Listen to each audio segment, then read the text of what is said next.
Just take us through your journey. Who is Attila Korosi and how did you get here? Well, my journey started about 30 years ago. I was born in a country called Yugoslavia, and the first 4 years of my life were actually pretty good. My dad had a VHS business and he was very much into art. And as a result, he made me watch all the Luis Buñuel movies, all the Akira Kurosawa movies. And it's a high classics. And when you watch those movies and you're 4 years old, you have no idea what's going on. But somehow, I was really attracted to it, and it really got into my subconsciousness. Like I felt that emotion, Yeah. And I was watching everything I was consuming. So the first 4 or 5 years of my life were really good. And then out of nowhere, like a great long-lasting war struck my country. So pretty much since I was 4 until like my teenage years, I grew up in a war and in a war-torn country. I really found salvation in watching movies as I was growing up, And when I was in my late teenage years, that is when I realized that this is my calling. I want to make movies. So I was so excited about this newly found vision, not newly found vision because I was always influenced by movies, but it was so crystal clear in my mind that one day I declared to my parents, Mom, Dad, I'm gonna make movies. And they look at me and they was like, what you talking about, son? Why don't you be a doctor or a police officer or whatever? Don't talk about filmmaking, it's crazy. Sure.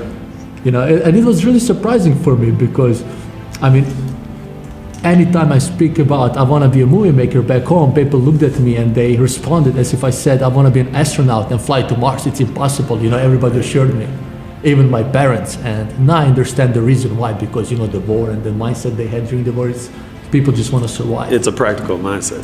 It's a very practical mindset for them, So that is after conversing with my parents and with people, I understood for me to become a filmmaker and really pursue my dream on a grander scale, I really have to find a way how to go to America. America where people still believe in dreams. People are not afraid to dream here. Very easy for me to believe, not to lose hope, because when you grow up in war, you tend to get used to these insurmountable obstacles, impossible means nothing to you, So I was researching, what can I do? And then once I learned that US universities are offering full scholarships for prospective student athletes. And that was my idea. For me to become a filmmaker, I have to become an athlete first. So I was thinking what kind of sport can I do? And after thinking a little bit, I understood that running, I'm gonna be a runner. Because you don't need any kind of fancy equipment. You don't need coaches or crazy nutrition or whatever. As long as you're crazy enough, you can just go out and run around the forest or around the block, It's a sheer willpower. Exactly, sheer willpower and dedication. But it's very interesting because when I set my mind that I want to be a runner, I don't like running, but you see, I understood that's my ticket to America, that's my ticket to making films.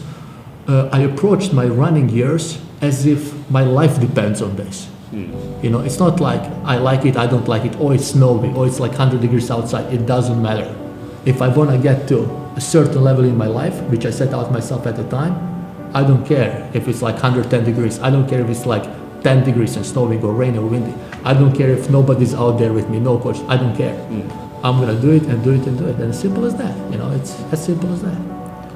When I got into running, I started learning about who are the best runners in the world, who are the fastest runners in like Michael Johnson, or Jeremy Warner. I look into their files because they were both Olympic champions in my distance. So I figured they both went to the university called Baylor in Texas, Baylor University, Waco, Texas.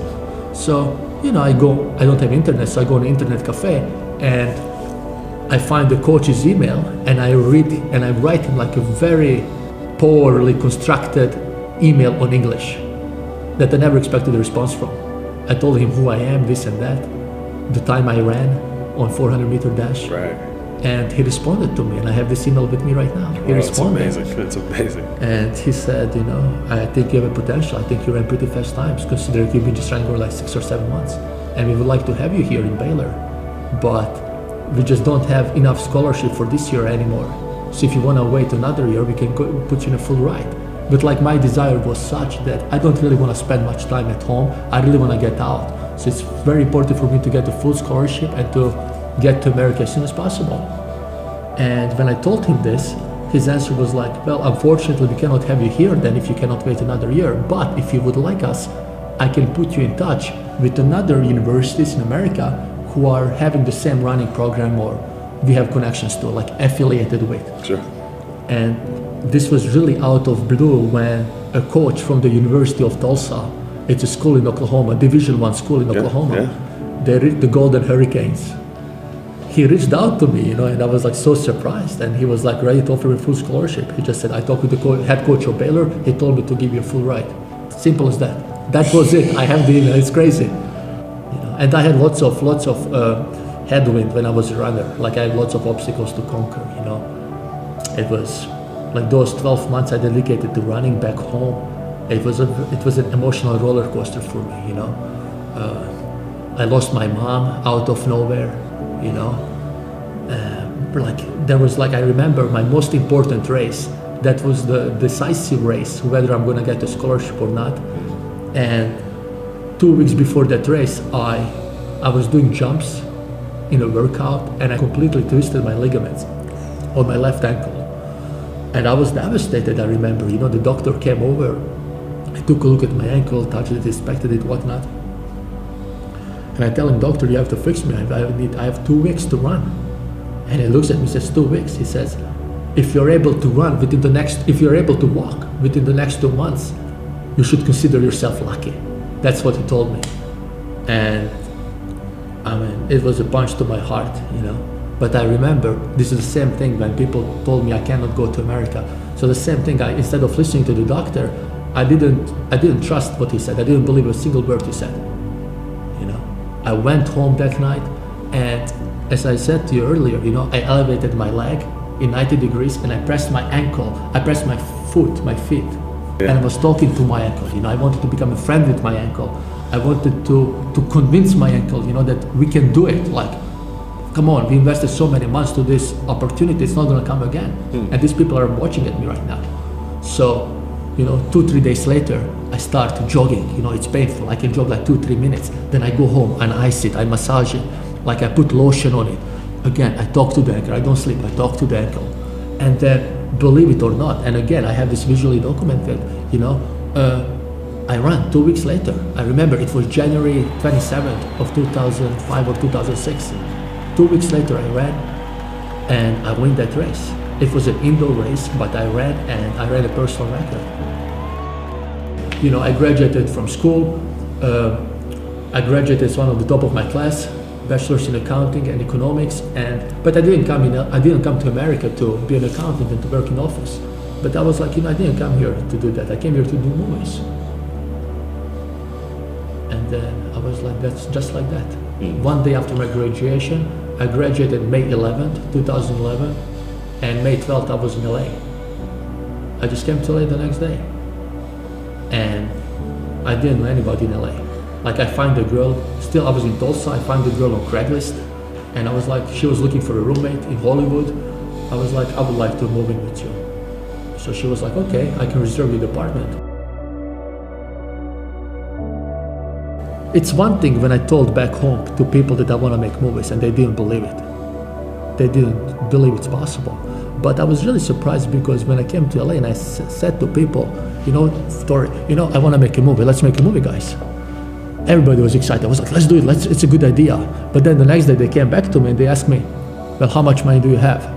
Who's your father? What kind of connections do you have? And when I said I don't have any of those, I just came to LA and nobody. They were like, forget it, don't even bother, you're not gonna make a movie.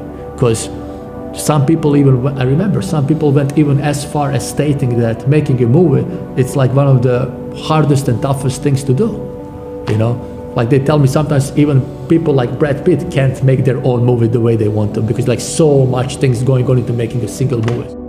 It was surprising because I always thought in America people love to dream big and they execute on their dreams. But I was a little bit surprised, I have to tell you that, And I noticed that everybody in Starbucks or everybody, people write on their screenplays, people talk big, people talk they know everybody, people talk they're so driven and so hardworking. and people talk like they know they have connections everywhere. But at the end of the day, when it's time to execute, when it's time to show that actually what you have and what you know and what you can do, unfortunately, maybe I just had bad luck, but most of the people I came across, they don't do nothing, they just talk. And this was a very big and great learning experience for me. Yeah. And that is when I decided, you know, Tori, I don't want to be one of those people who talk. I don't.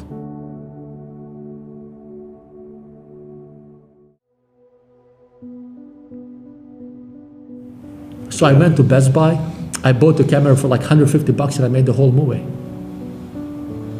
That's it, I made the whole movie. I filmed it, it was very primitive movie making, but then I never made a movie before. And I wanted to edit it, but I didn't know how to edit.